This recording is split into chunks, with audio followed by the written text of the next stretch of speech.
Words are weapons, and in the hands of an awakened and a healed empath who has been through narcissistic abuse, they can be pure magic. Not just magic to protect, but to expose, shatter illusions, and to cut straight through narcissistic manipulation like a blade through silk. To defeat a narcissist, you do not have to raise your voice. You do not need to engage in endless arguments, justifications, or over explain your worth. No. All you need is the right sentence at the right time, said in the right tone, and I assure you, you can dismantle the narcissist's entire illusion of control. Hi, I am Danish, a narcissistic abuse recovery professional. Today, I am going to share 10 statements you can say to a narcissist that can instantly defeat them. These are psychological daggers wrapped in velvet, sharp, elegant, yet deadly to their ego. Let's get into it. Number one, you tell them, you always talk like there's a camera filming your life. Who are you performing for? When you say this, it slices straight through their mask. Narcissists are actors in their own reality show. Everything they do is designed to be seen, to be admired, to be praised by an imaginary audience. Even their apologies come with dramatic pauses. Even their tears have perfect timing because they can be feigned. So, when you say this, you do not just call out their behavior, you expose the fact that you see the performance.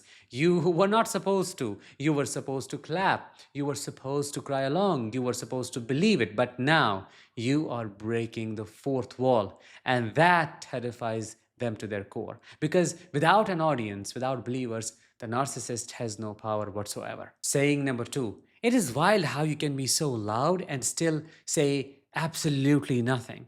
They believe volume equals value or importance. That if they speak over you, if they yell louder, if they dominate the room, they win. But what you are really pointing out is this: their words have no weight. They talk a lot, but they have nothing to say. They scream, but never make any sense. This line humiliates them. It makes them feel like a stupid person because it flips the power. They think they're the loudest voice in the room, but you just made them the joke of it. And narcissists hate being laughed at. You know that very well. Number three, you didn't hurt me. You just reminded me why I outgrew you. This one is deadly because it denies them the very thing they want. What is that? Impact. They live to provoke, to wound, to dig into your insecurities and control you through your pain. But when you say this, you take your power back. You're not just saying they failed, you're showing it to them. You're saying that they are beneath you now, not in a narcissistic way. This tells them, you are not my heartbreak anymore. You are just a chapter I have closed. Number four, you are exhausting, not intimidating. They walk into the room and want everyone to shrink. They want to be the thunderstorm people brace for. But in truth, most people are just tired of them totally, drained, depleted, and they just don't want to put up with it.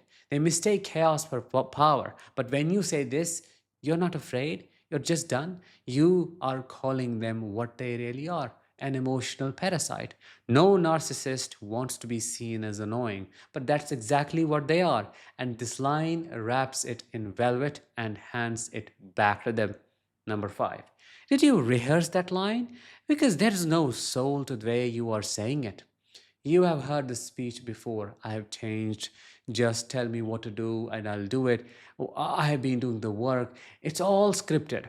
It's all hollow. They're not apologizing, they are negotiating for control. This line tells them, I hear your words, but I see your intentions. It exposes the fakery, the performance, manipulation behind their apology. And when you call it out, they panic, they start to shiver inside because their words only have power if you believe them. And now, you do not. Number six, every time we speak, it feels like I'm watching someone try to win an argument they made up in their head. This one knocks the wind out of their fantasy because narcissists do not argue with you. They argue with the version of you they created in their head, in their fantasy. And when they talk, they're not making sense to anyone but themselves. You are saying, I am not in the ring with you. You are shadow boxing your own delusions. It pulls the rug out from under them. They think they are making points, but they are actually proving your point. What is that? You do not live in reality, and I do not live in your imagination. Number seven, I used to take you seriously, but that was my mistake. This is brutal because narcissists crave significance, don't they? They want to be the one you never forget, negatively or positively. They want to be seen as complex, important, and untouchable. So when you say you once took them seriously but no longer do, it destroys that image immediately. You are not angry, you're not pleading, you're just shrugging them off. It is one of the most painful things you can say to someone who thrives on being important. You're telling them, you are not important to me anymore. You are not even believable. You're not even worth a reaction. I am out because I have figured you out.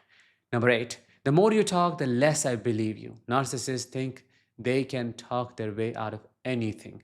That if they explain enough, repeat enough, manipulate enough, spin the story just right, you will eventually cave. But this line shatters that fantasy into pieces. It says, I see through you, and the more you try to justify yourself, the more you prove you are lying. This one gets under their skin because it turns their weapon, which are their words, against them. They thought they were building credibility. You just turned it into proof of their guilt. That is the move. Number nine, you mistake being fed for being disrespected. They're not the same. They want control. They want silence when they walk in. They want people to obey, to submit, to tiptoe, and they call that respect, like my grandfather did. But it's not respect, it is survival. When you say this, you tell the narcissist, nobody looks up to you. People just want to get away from you because you're a nuisance, you're a burden. They're not drawn to you, they're dodging you. Respect is earned, it's natural. Fear is a reaction. And now you have made them realize which one they inspire. Number 10 and the last one. You act like there is depth to you, but you are shallower than a kiddie pool in a drought. Let's end this with a little humor because sometimes the best truth is the funniest. Narcissists believe they are deep, don't they? They think they're philosophers, empaths, mystics, healers, poets. They want you to see them as misunderstood genius, this tortured soul with layers and secrets. But when you say this, you are stripping that fantasy naked. You are saying there is nothing underneath, no depth, no insight. It's just performance. It's not just an insult, it's a complete mirror that leaves them feeling exposed not only in front of you, but in front of their own false self, which believes in delusions. You see, narcissists build their lives on image, on illusion, on belief system where they are always the smartest, strongest, and the most desired. And they depend on your participation in that delusion. They need an audience. If nobody is watching, they don't matter. These 10 statements are about reclaiming your voice and about turning the volume back up on your intuition, insight, and boundaries. Because a narcissist's worst fear is not being insulted eventually, it's being seen. So if you ever find yourself cornered, manipulated, baited, or love bombed, remember one of these. Speak it with calm, with knowing, and zero expectation of change. But at the same time, make sure you're safe enough to say any of these. Narcissists are unpredictable. They can go crazy, so it's better to say them from distance. With that, let's bring this episode to an end. Thank you so much for watching and listening. I will talk to you in the next one. Until then, as always, let the healing begin and continue.